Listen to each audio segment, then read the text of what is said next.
It's great to have you join us. And if you were at the WPC in Phoenix in Arizona, thank you very much for supporting and coming along. I hope you agree with me. It was an amazing event.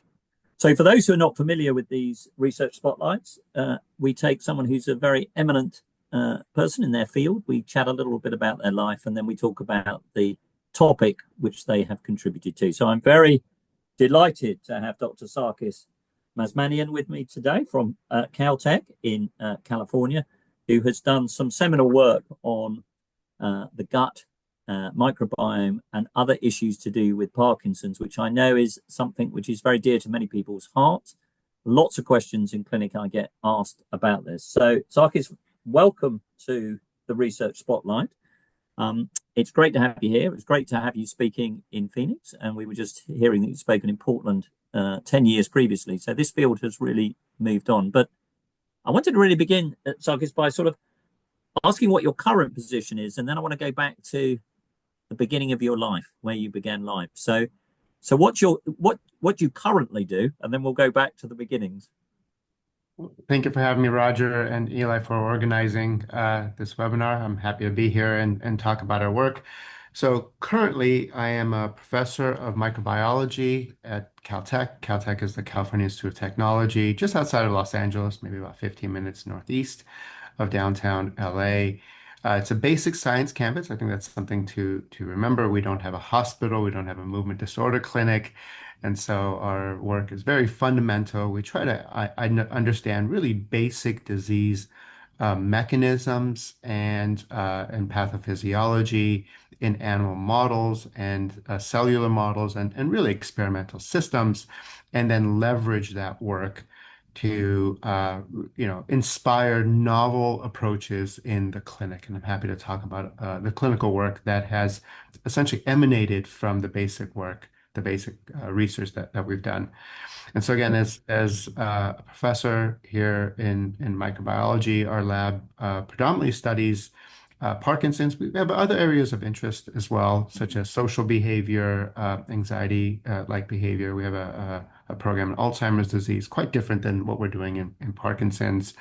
And again, I run a research laboratory with graduate students and postdoctoral fellows who do all the work. I sit in an office and help them and guide them and try to understand really fundamental connections that can only really be interrogated in animal models that then can inform clinical practice.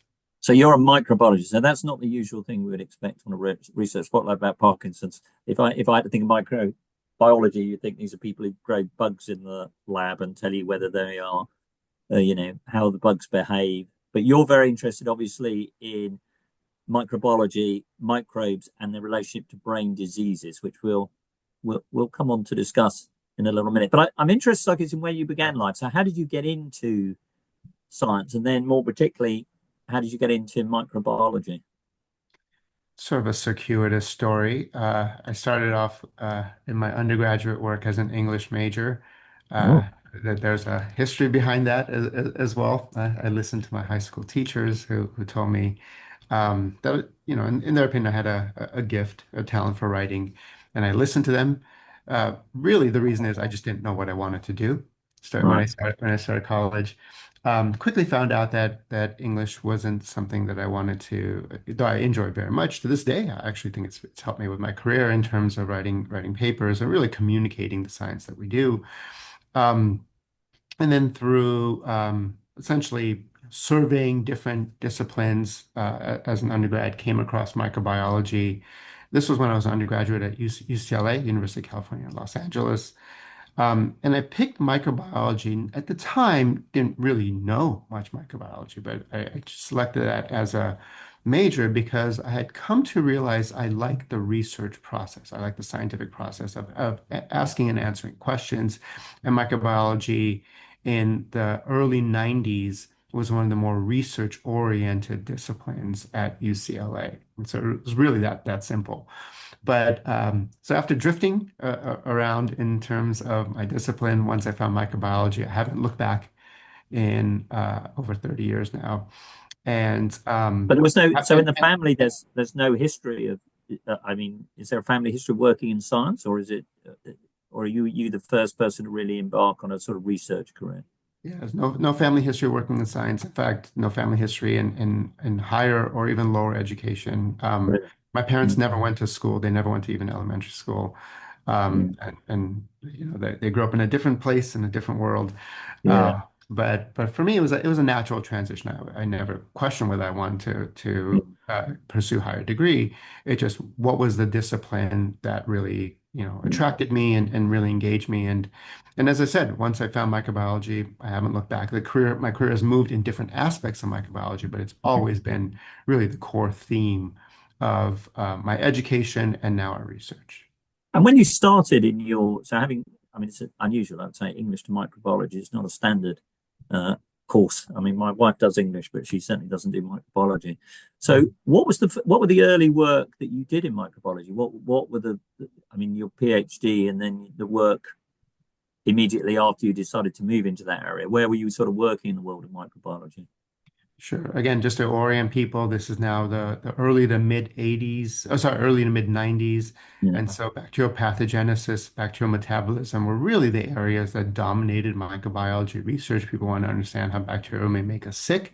That's the infectious disease part, but also really trying to understand the basic physiology of how a cell works, right? And many parallels between, microbial cells and eukaryotic cells in terms of everything from DNA replication to different metabolic processes to gene expression, what have you. And so a lot of people were working in that domain. It's not what we did or what I did in terms of just, again, basic cellular mechanisms.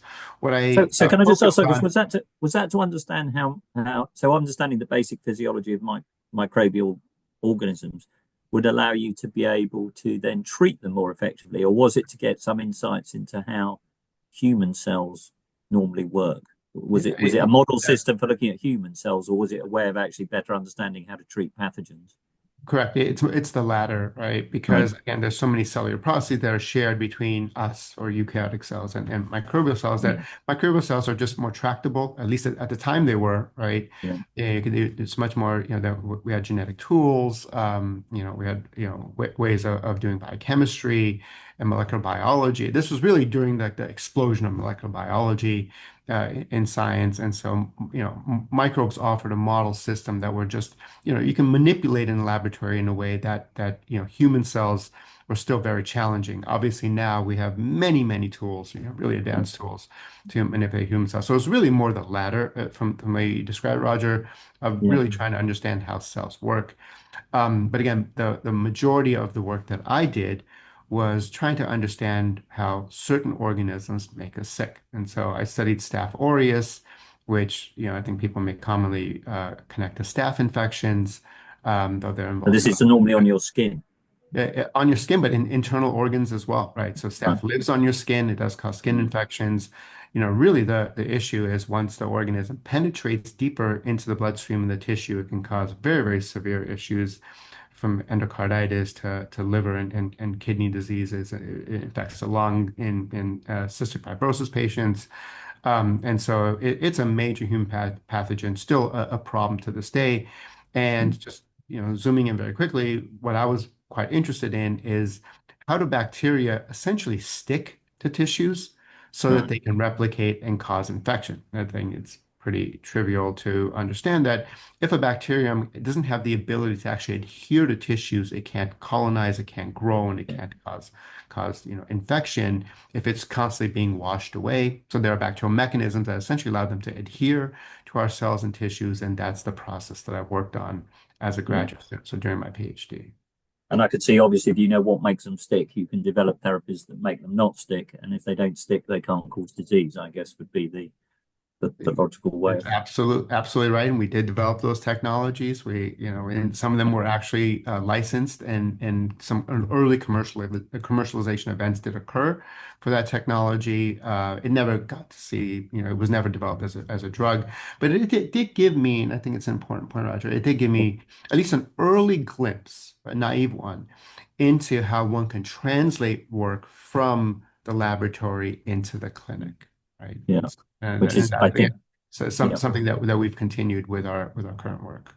which I think is to be admired because I think it is quite easy in the lab to get a bit into the lab and solve problems in the lab and sometimes not see the clinical. I think in the 90s it was less, whereas now it's much more people can see the translation of the work they're doing. But so you're working on sticky bugs. My bugs stick to the skin and such like. And then at some point you decided to study Parkinson's or study the gut, or and so what caused this sort of Damascus Road experience? Well, suddenly did you suddenly think actually I'm going to now take my knowledge in microbiology and apply it to another disease, or did you just say actually I'm interested in the bugs in the gut and that's where I want to study, and oh by the way Parkinson's disease seems to be related to that? So how did you get into Parkinson's disease and the gut and the microbiome? So maybe this is more educational, and historical than relevant to Parkinson's. So I'll make this part quick, and then we can get to how we started working on Parkinson's. So after my graduate work, again, at this point, I had developed really a love for microbiology, but I wanted to do something a little bit different, off the beaten track, if you will. And for my postdoctoral fellowships after my PhD, many basic scientists do a postdoctoral fellowship. It's akin to a residency after you get your medical degree. And so I started working on the microbiome, and this was the early 2000s. This was before the microbiome was the microbiome. It wasn't. So these are the bugs in your gut. Yeah, it wasn't a field of research. Yeah, and I'll get to that. It wasn't a field of research. It was just sort of this curiosity that a few labs around the world worked on. I have to give credit where credit's due. There was a lot of work done in the 40s and 50s on the microbiome, using obviously very different techniques than we had at the turn of the century, turn of the last century. So that being said, found a laboratory where I was able to ask a very simple question. Why is it that we have so many different microbes living in our intestines at the same time? So just to maybe level set everyone, Roger, you and I have somewhere between 200 and 500 different species of bacteria in our intestines. Depends on how people count them. The numbers aren't dramatically different. It's more sort of a post-analysis of how people define a species, let's say, right? And maybe another relevant way to look at it is those organisms have biological functions. They do things that our bodies don't do.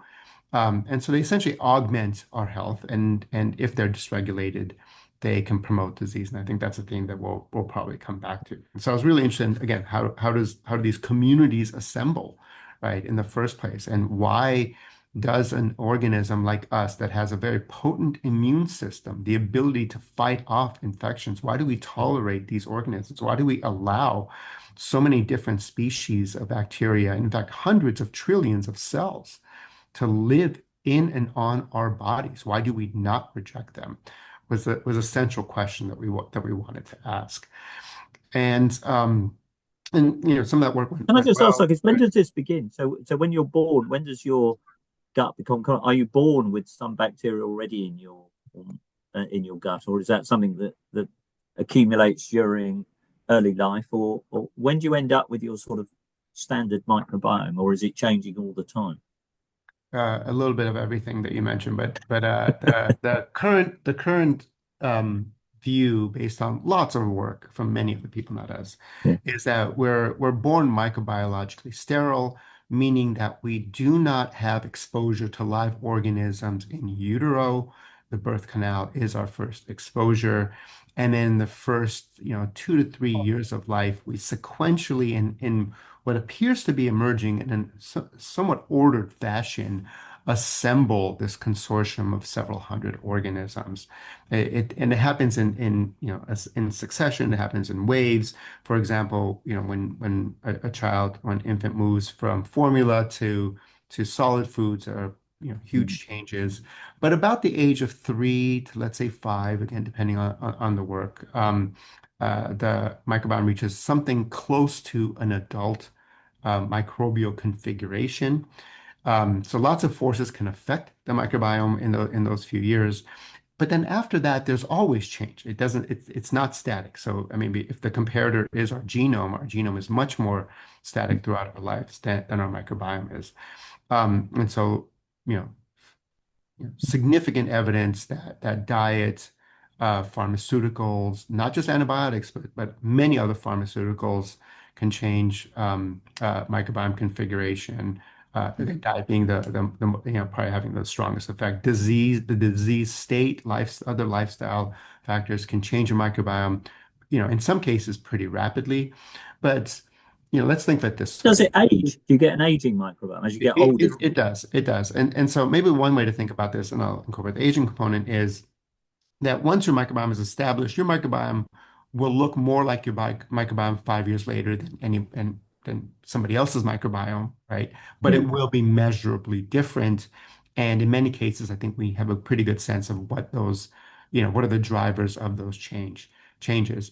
There is an aging component to the microbiome, a fair amount of work done, everything between, midlife, early life, midlife, and late life, to also centenarians who've been followed, healthy centenarians, what do their microbiomes look like, right? And so I think we're learning a lot about the relationships, and I'll say the associations between particular microbial groups and microbial functions, and our state, or whether it's age, whether it's weight, whether it's disease, whatever, mood, whatever it may be.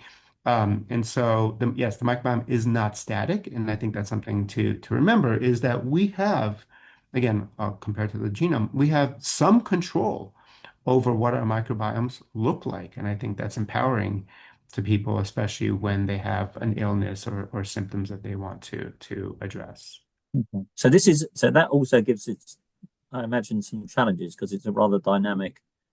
Um, it's rather dynamic. So trying to know what it's doing at any one time is a snapshot, as you say, but it may be changing all the time. And so trying to work out what's doing what when might be quite difficult. But if I could just go back, I'm starting to see it all together now. So you've got your sort of why do bugs stick and what does that mean? Now I'm interested in these, however much it weighs in my gut, all these microbiome, these microbes there.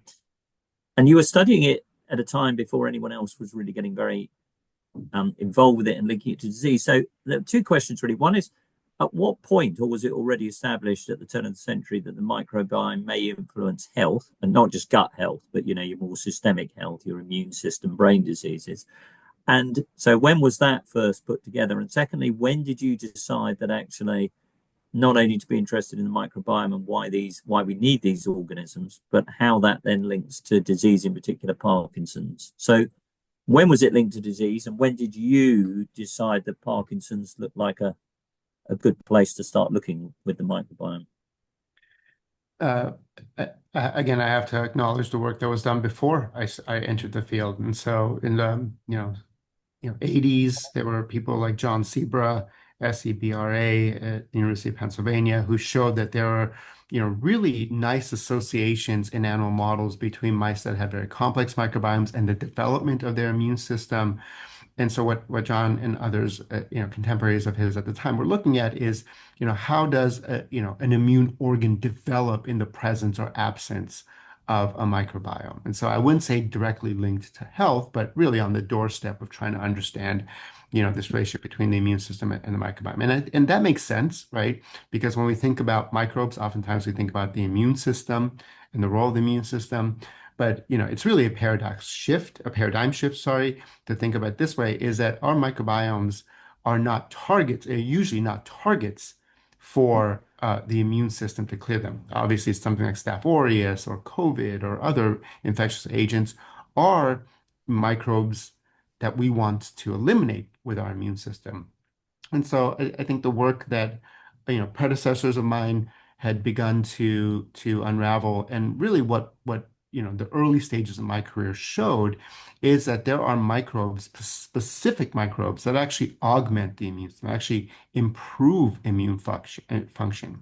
So you can imagine, I mean, this is really a novel way of looking at our association with these, what had previously been these the creatures that we think only make us sick. In fact, the vast majority of the microbes that we interact with do not make us sick. They're either, passive passengers, or or we don't know what they're doing, that they're actually health benefits, or now we do have assigned health benefits to many of those organisms. And in fact, it's a small percentage of the organisms in our environment that make us sick. The vast majority of them don't.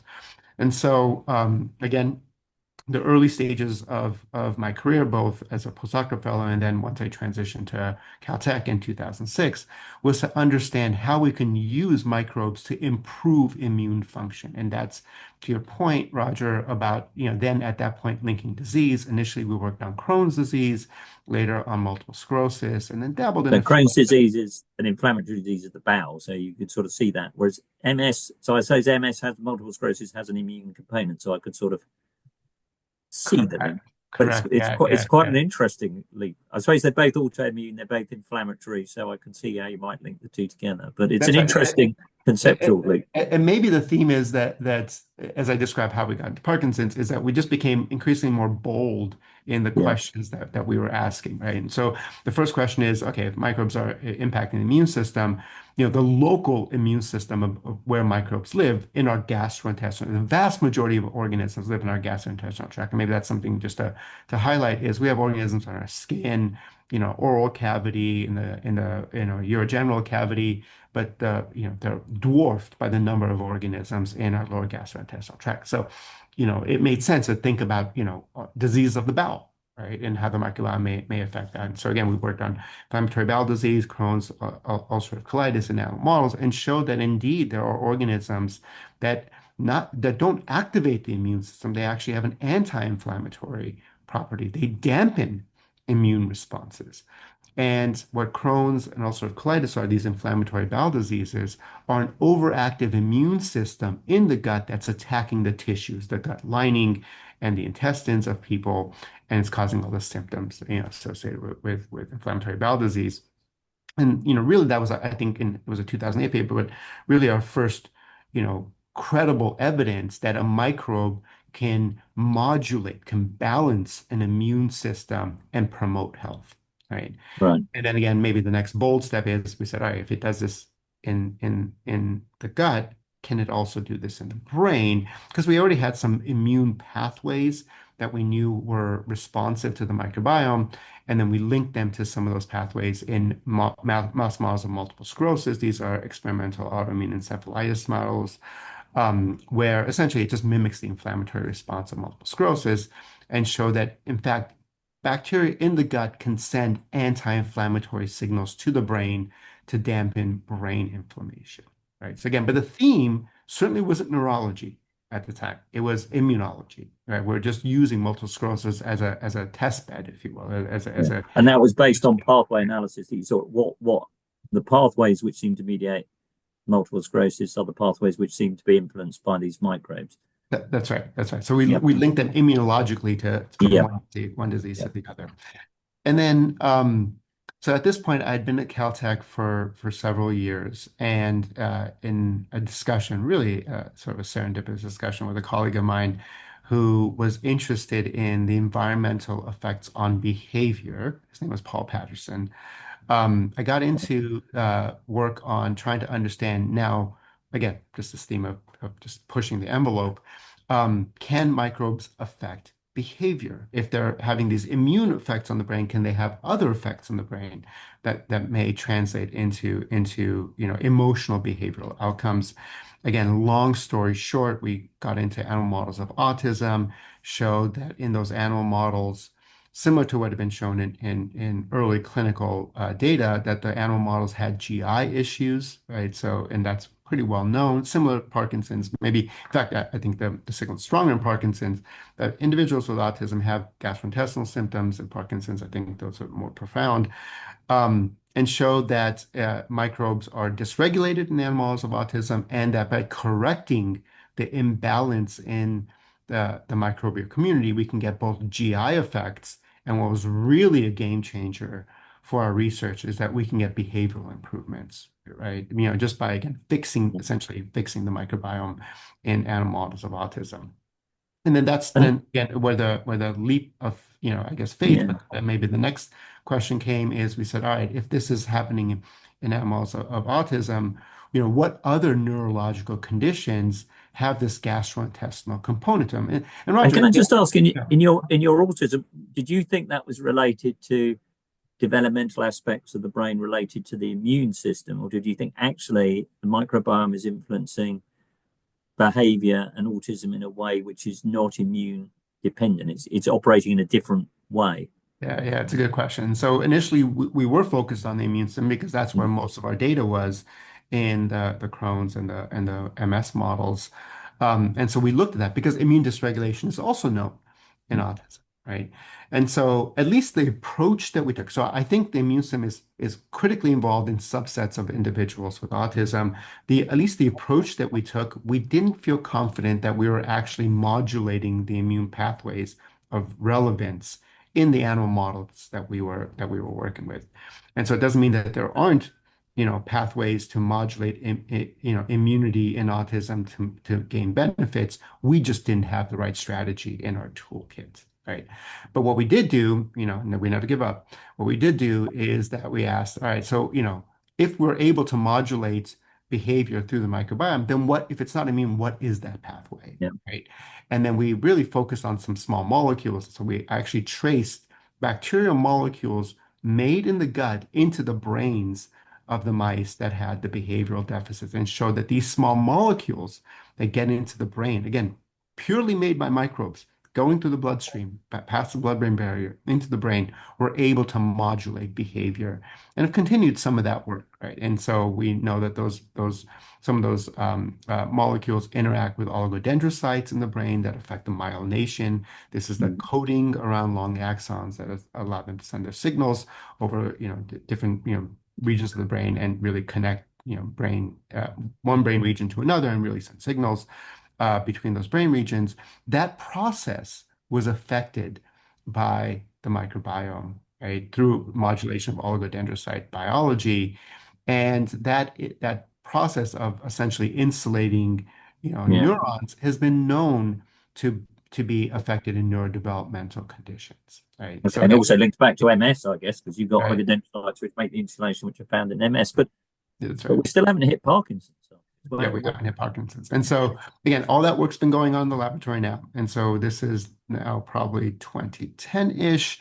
And we said, all right, if we're seeing these effects in autism, are there other neurological conditions where there are signs of GI symptoms, and maybe that's a surrogate for the effects of the microbiome, right? And so through some reading and discussions with colleagues, Parkinson's really kind of bubbled up to the top of our list of maybe a next area to study because again of the well-known GI issues in Parkinson's. It's mostly constipation, as I think we all know, but gastric emptying and other abdominal pain and other symptoms of the GI, Yeah. physiology are affected in Parkinson's. And I think most people know, and I think the field has sort of propagated this information, is that the GI symptoms often, not always, but often precede the motor symptoms and can be an indicator, right, that a person is progressing towards Parkinson's. I want to be clear, not everyone with GI symptoms is going to develop Parkinson's. In fact, it's a very small percentage of those individuals. But the question does arise, why do people with Parkinson's have GI symptoms, right? It's classically viewed as a brain disorder, as a neurological condition. So where does the GI symptoms even fit into the continuum of the disease progression itself? And then the other outstanding question, which the field hadn't grappled with, is what is the role of the microbiome, right? Yeah. And does microbiome, affect any of this, right? And again, it's I want to be clear, it was a hunch, right? In Yeah. many ways, right? So we have GI symptoms, the microbes live in the GI tract, but there was no evidence that the microbiome really had any effect on Parkinson's. Yeah, well, I could see that because you could say, well, you get pathology in the brain, you get pathology of the nerves affecting the gut. The gut gets affected because of pathology. The microbiome will change because the gut's not working as well. But that's not going to influence what happens in the brain. So I guess the question then arises, how do you approach that problem? And I guess one of the things which I'll be interested also to hear about is not only how do you approach it experimentally, but presumably the world had changed in terms of genomic analysis of bacteria, which made it easier to actually to do. So even if you'd had the idea in 1996, you wouldn't have been able to do it like you could when you started in 2016 or wherever. So how had the technologies moved on to help you, and how did you address answering this question? Because I mean, I had a little dabble at this many years ago when we were thinking of doing with the Sanger Centre just down the road from here, looking at the microbiome. And the big question that came up was, how do we study it? Because we study people with Parkinson's. They've got Parkinson's. They have gut problems. Their microbiome will be different. Is it different because they've got Parkinson's? Is it different because they're taking medication? And so how can I ever find out whether any of the changes I see in the microbiome in people with Parkinson's has anything to do with their disease? It may simply be a consequence of it. So how did you tackle this very interesting question? It's also, I think, very important for people to realize that you're very much at the front of this. I mean, nowadays everyone talks about it, but back then this was a pretty wacky idea, I would say. Yeah, I agree. Right. Again, we took a chance, right? And maybe I'll describe the work that we did and then address your question essentially of bidirectionality and causality and contribution to disease, which there still isn't a concrete answer. But I think we're learning more as we go along. And so the experiment that we did, again, leveraging animal models where we can do, certain, procedures or interventions that in animals that just, you wouldn't be able to do immediately in humans, right? For ethical reasons or for feasibility reasons. You have a wild idea, the first, organism or experimental system you're going to test it in is likely not humans, right? And so I think that's where animal models have their value. They have huge deficits, right? Animals, I mean, Parkinson's is a human condition, but we can model some aspects of Parkinson's in mice. And so we work with an alpha-synuclein overexpressing model. It's a transgenic model. We like this model I mean, there's no perfect model of Parkinson, mouse model of Parkinson's, but what we liked about this model, where human alpha-synuclein is overexpressed in many neuronal subsets of the body, is that it had. So this is the protein that lies at the heart of Parkinson's. It's the one which aggregates in your cells and is thought to be intimately related with getting it. So it's the protein most associated with Parkinson's. That's right. That's right. And so when it aggregates, right, when it forms these clumps and these Lewy bodies inside neurons, ultimately it stresses the cells, and over many, many years of trying to deal with that stress, the neurons die. And that's the neurodegeneration component, right, of Parkinson's. So the mouse model just overexpresses human alpha-synuclein in many neurons, but the phenotype, the symptoms, were quite reminiscent of Parkinson's. Again, no such thing as a perfect model, but the mice developed both motor symptoms and GI symptoms, and that was critical for us. If we were going to pick an animal model, and there were several to choose from, that they had to have gastrointestinal, they had to reproduce the gastrointestinal symptoms, right? And it's an age-dependent progressive model where the mice get sick over time, which again is mirroring what happens in human Parkinson's. There are other models that are very acute, lesion models. As you know, it's almost like the mouse goes from healthy to sick in one day, right? I know I'm oversimplifying here, but we chose to stay away from those models for the reasons that, again, we just want to reproduce as much of the human physiology as possible.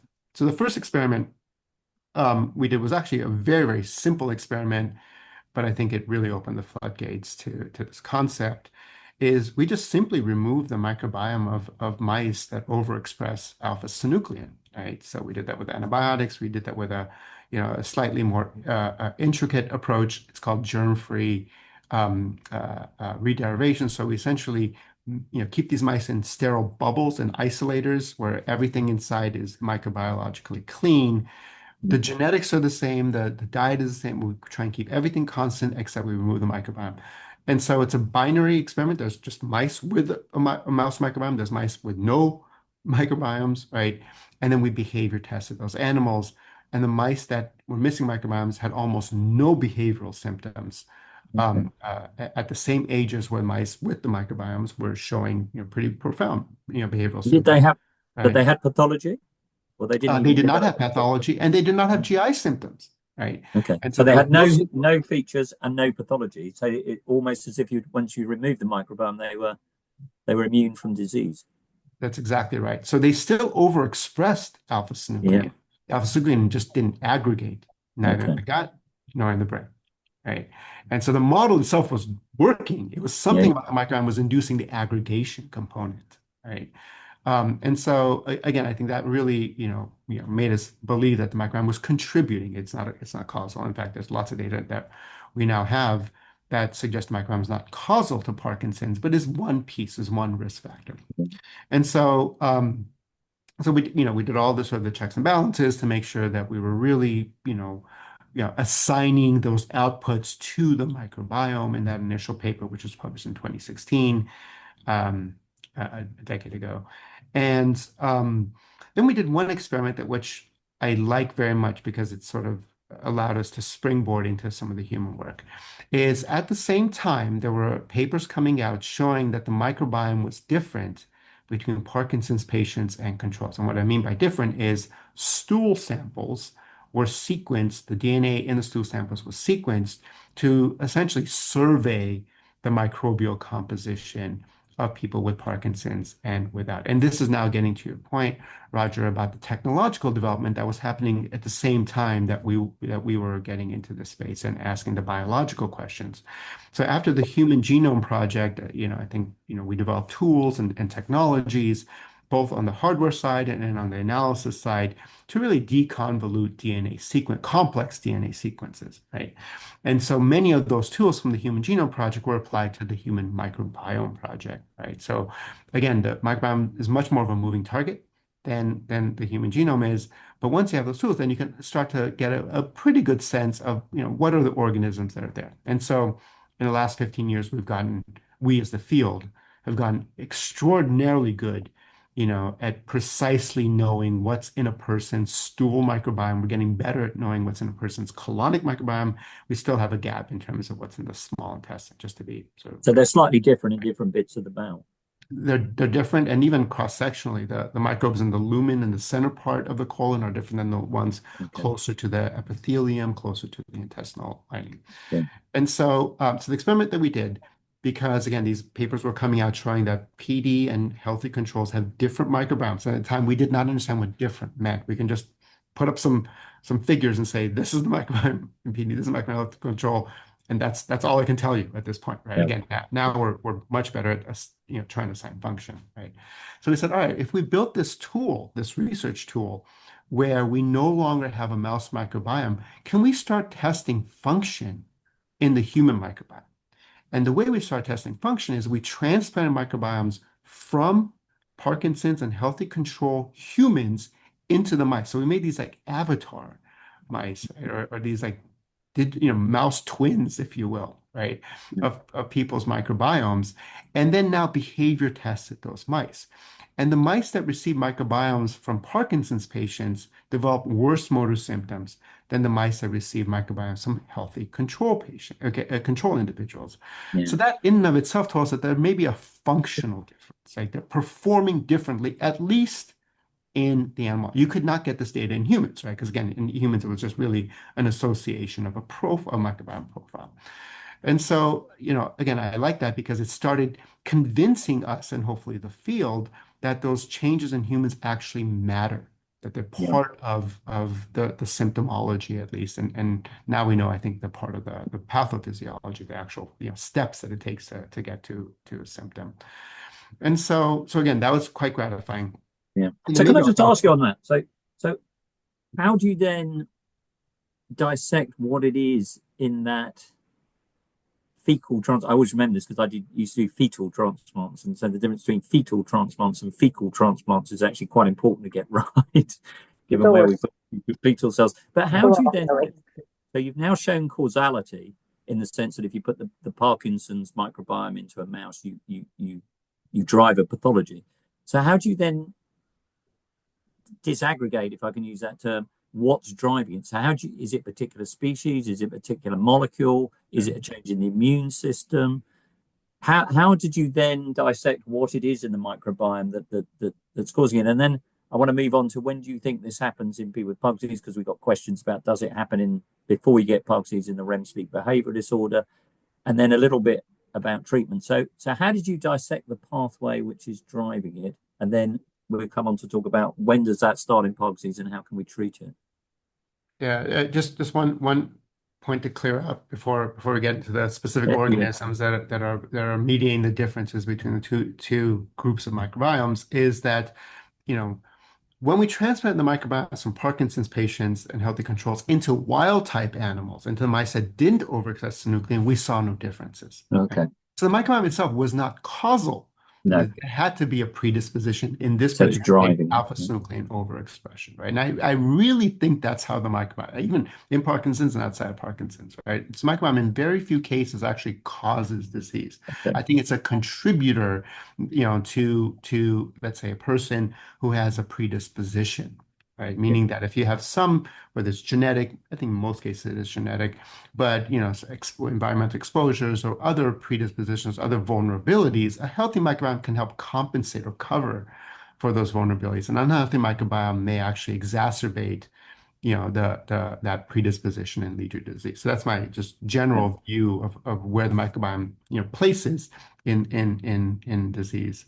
And so we use sequencing. We also use some intuition early on, because again, this is still the early days of microbiome profiling, right? We did not have clear pictures of what was going on. So we had, some early evidence that there was more E. coli in the microbiomes of people with Parkinson's, which has held up. We now know that there are other organisms that really discriminate the microbiome much, between PD and healthy control, much better than E. coli. But some of the initial studies had looked at E. coli because it's a well-studied organism. We can get some data on it. And so we asked, okay, are there properties of E. coli based on what we know about that organism that may feed into what we know about Parkinson's? And what's really interesting, you mentioned synuclein. I think the audience knows a lot about synuclein. Synuclein is an amyloid. It's this self-aggregating protein. There's literature that one amyloid can seed the aggregation of another amyloid. So a lot of this done with mammalian amyloids, right? So A beta can help seed A beta from Alzheimer's can help seed synuclein. Other amyloids can help seed synuclein. Synuclein can help seed other amyloids as well, and so on. And I think that's a whole area of discussion and research that we're still not fully caught up on, is really what are the interactions between amyloids.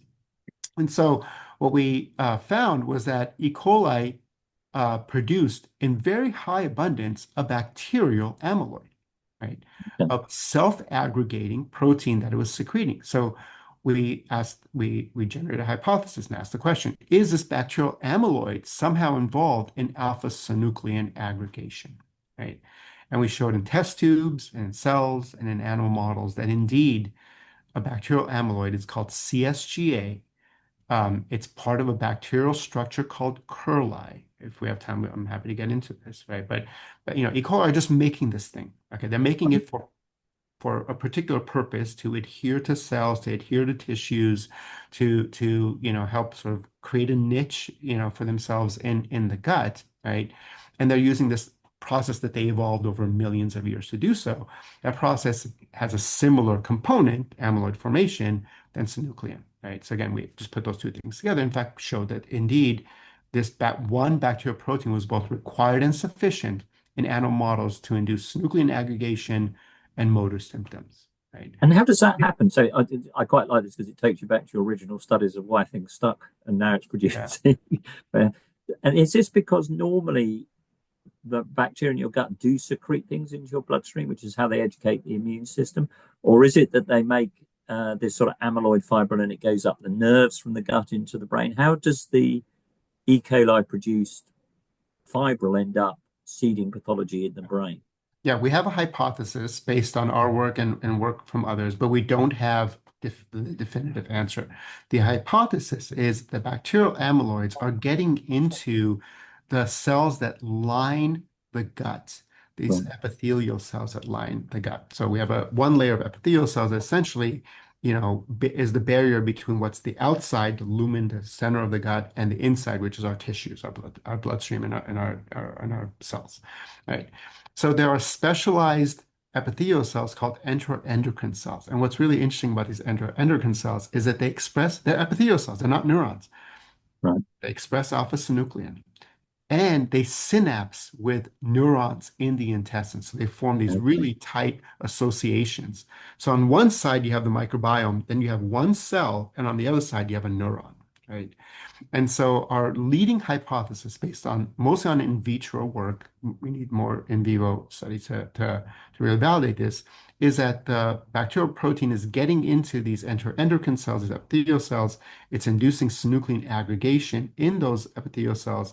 And then since those epithelial cells junction with neurons, that the synuclein aggregates can then be transferred to the enteric nervous system. And from there, maybe they have like this highway through the enteric nervous system, through the vagus nerve, into the brainstem and into the Okay. brain, right? And so again, this is drawing on literally like dozens of studies that Yeah. each have looked at different components, most of which have not incorporated CSGA, this bacterial amyloid, but I think a lot of the literature sort of forms the foundation for us to ask, is this the pathway by which the microbiome, through this one bacterial protein, can essentially induce synuclein aggregation in the brain? Okay. So if that hypothesis is correct, then I guess there are a number of treatments you could imagine. So one is you could try and treat the gut to get rid of this E. coli amyloid producing bug, accepting that that may be doing something good for your gut, but it will at least slow down Parkinson's. Or you could say, why don't we go after the nerve? So, vagotomies, cutting nerves, which is a little draconian, but obviously there's a literature of people who had vagotomies for ulcers way back in the 70s before the new Correct. drugs came along. So I guess what would be your sort of therapeutic implications of what you've discovered? And I guess what's the evidence to support this out, clinical studies? So do vagotomies reduce your chances of getting Parkinson's? If you get rid of E. coli, does that help? And then there's a question here about, when you have a colonoscopy, you obviously take some pretty powerful stuff to clear your colon. And Mhm. people in hospital, they obviously acquire, various infections of their gut. So how much could we change the gut flora, the gut microbiome for good? And how much is this nerve being shown to be involved with Parkinson's? Sure. So there are a number of clinical trials that have been published where people have used fecal transplants, Yeah. essentially wholesale replacement of microbiomes from Parkinson's patients, with microbiomes from healthy donors. Those data, I'm bullish on that approach, but to date, those data are, I'd say, equivocal. We see some GI improvements, very few motor improvements. I still think we have a lot to learn about that approach. It's not an approach that we've taken. I mean, we have a research program to try and understand what is the optimal fecal transplant, but what's been in the literature, again, we're talking about at least half a dozen clinical studies, some of them fairly large, have shown, I'd say, weak signals, but encouraging that we need to look at this problem a little bit more carefully to understand what are the exact ways that we can replace the microbiome. And can And I just ask on that? You in think Parkinson's. they've produced equivocal results because what you've already said is the microbiome is different in different parts of the gut. It's different in the lumen of the gut next to the wall of the gut. And so these transplants have been done suboptimally in the sense that they're a good starting point, but we haven't really done the right transplant. I think so. Again, Yeah. that's my Okay. that's my view. Is Yeah. both methodologically, how do we clear the microbiome, the indigenous, Yeah. person's microbiome, and then replace it? And I think even more importantly is what does the donor microbiome look like, right? Yeah. Right? What is the optimal config? Because we're all different, right? What is who's going to give a sample whose microbiome is more likely to treat a Parkinson's patient than one who's not likely to treat Parkinson's patients, but may be likely to treat someone with irritable bowel syndrome or something, right? And so again, I think we have very, very little evidence on, right? And so, but we took a different approach. And by we, I mean myself and Vertero Therapeutics. So this is a disclosure. So I started a company in 2016 around this technology. By this point, we already had a pretty good sense that E. coli through this one bacterial amyloid was inducing, the motor symptoms and GI symptoms associated with Parkinson. And so what Vertero did, which I thought was quite clever, is they said, toyed around with the idea of antibiotics or, replacement or single organisms, but they landed on a strategy where they essentially developed a small molecule, a novel drug that inhibits the ability of the bacterial amyloid to aggregate. And so this small molecule drug, the target is a bacterial protein, right? Mm. It's vastly different, Roger, than again, everything everything we take, many drugs that we take, right? So the drugs that we take target our own proteins, target our own receptors, our own cells, our own pathways, right? Here's a drug that, in theory, should not interact with anything in the human body, but should only target the bacterial amyloid. And showed, again, through extensive studies, that this drug was able to not just prevent the bacterial amyloid from forming, but by doing that, prevent that amyloid from now seeding the aggregation of alpha-synuclein, right? And what's also, again, I think quite interesting about the way the drug was developed is that the drug is almost entirely gut retentive. It's got a moiety on it. It's got this, this chemical group on the drug that prevents it from being absorbed into the body. And the benefits there are maybe initially proof of concept that we're modulating things in the gut, not in the circulation, not in the brain, right? But the off-target effects, the side effects are much lower for drugs that actually don't enter into our circulation. And again, so I just summed up. I hopefully didn't do a disservice to all the brilliant people Yeah. who built this drug and tested this drug and developed it for clinical trials. But Vertera just took this drug into a clinical trial late last year in healthy normal volunteers. And on May 1st of this year, our first Parkinson's patient was dosed with the drug. And so, again, still early days in the trial. It's a phase 1 trial, meaning we're really the endpoints are safety, tolerability, some target engagement. We want to look at some, obviously some disease markers. But again, it's a small trial. It's really, really powered for safety more than anything else. But it's quite gratifying that this idea that I just mentioned to you, a lot of it based on speculation and intuition that started, over 10 years ago, has now developed to the point where we're actually treating people, and that's where we're going to get our answers, right? So we can, help mice, overcome their Parkinson's-like symptoms, but really, really the goal is to obviously help people. So, so, because we're in the last sort of minute or two, so I mean, it's a wonderful story of how you transition out of English into microbiology to why microbes stick to microbiome, and now you're in a clinical trial of Pugsies. It's a marvelous story. I mean, is there anything people should be doing at the moment? Because this is, as I say, a common question in clinic. People say, should I be taking probiotics? Should I be having a special diet for my Pugsies? Is there any evidence that any of that is helpful at this stage? Or should people basically wait to see how these trials pan out with better, fecal transplants and your own, this therapeutic which you've been part of the discovery of? What would be your final bit of advice for people with Parkinson's? Yeah, I don't think people have the luxury of waiting until we figure this out, right? And I'm hopeful that the community will give us, real usable, actionable outcomes, right, in terms of drugs or other recommendations. In the meantime, I think there are things people can do to help, right? And a lot of this again is intuitive. As we talked about, diet is a huge driver of microbiome configuration, right? What we know about both the effect, the beneficial components of diet and how they relate to Parkinson's is that fiber is quite helpful to both GI function. So again, may have direct effects on the constipation itself, right? But that the metabolites of fiber, how bacteria digest the fiber and what they make out of those fibers, the fiber that we eat, into small molecules may have their own benefits. So I'm talking specifically about short chain fatty acids. So this is the leading hypothesis. I would say it's it's not precision medicine, far from it, right? It's more basic physiology, but our microbes digest the fiber that we eat into a group of molecules, into many things, one of them which is a group of molecules called short chain fatty acids. Short chain fatty acids have anti-inflammatory effects. They have effects on the GI system. They have effects on the nervous system. We know this, right? Again, these are sort of broad effects. They're not precision, they're not drugs, right? They're just sort of broad, improvements in physiology.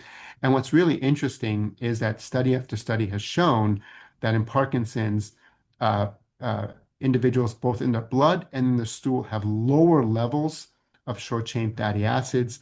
If you just take their microbiomes from Parkinson's patients compared to healthy controls, put them in a bioreactor in the laboratory, feed it fiber, they produce less short-chain fatty acids.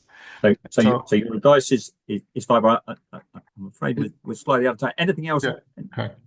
I think there's no harm in taking probiotics. I would research the quality of those of the organisms and the product that one takes, but I think probiotics can help. But of course, movement, exercise, just healthy lifestyle, cutting out, harmful foods, processed foods, alcohol. These are all going to have beneficial effects. I wish I had the magic bullet. I wish I had the answer. I don't. But again, I think everything your grandmother told you about a healthy lifestyle applies to Parkinson's. Yeah. Well, I mean, I want to thank everyone for joining us today. I want to thank you particularly, Sarkis. But I mean, it's an amazing story, and I think it's a wonderful example of how someone working in another discipline can bring such insight into Parkinson's, starting microbiology and microbiome. And your work has been seminal in this, and I just love the way you've persevered despite the cynicism of people around you when you come up with these ideas, but you followed it through, and now we're getting to the point where we may be able to treat this. So thank you very much. It's been a wonderful hour discussing this with you. I would like to thank again Supernus Pharmaceuticals for their support in making this series possible. As you've seen in the chat, our next one of these is on Tuesday, September the 8th, when hopefully we will all join at the same time. Which will be 4 o'clock here in the UK, 5 o'clock in Europe, 11 o'clock Eastern time, when our special guest will be Jim Surmar, translating science into treatments. Many of you will know Jim, who's done a lot of work around calcium. He's got special calcium synuclein, and he's done a lot of work around new models. So it'd be great to have you there. And thank you very much, as I say, for joining us. Thank you very much for those of you who came along to make the 7th WPC in Phoenix such a special event. And for those who don't know, look forward to the 8th WPC. It's never too early to advertise it. It will be in June in Quebec City in Canada. So thank you all very much for joining us. Thank you, Sarkis, for a marvelous hour. I've learned so much, and I hope everyone else has enjoyed it. And as I say, this will be recorded, so things you haven't quite caught, you can come back and listen to. Thank you all very much. Bye-bye now.